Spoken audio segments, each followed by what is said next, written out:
छतिया मिला के बैहा लगा के तो तेरी माया पे गोरी वो झूम के दरिया का बोले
झूम के दरिया का बोले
सुनना यार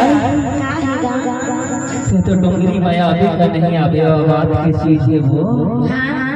फिर मैं एक दुखित परिवार में आया नहीं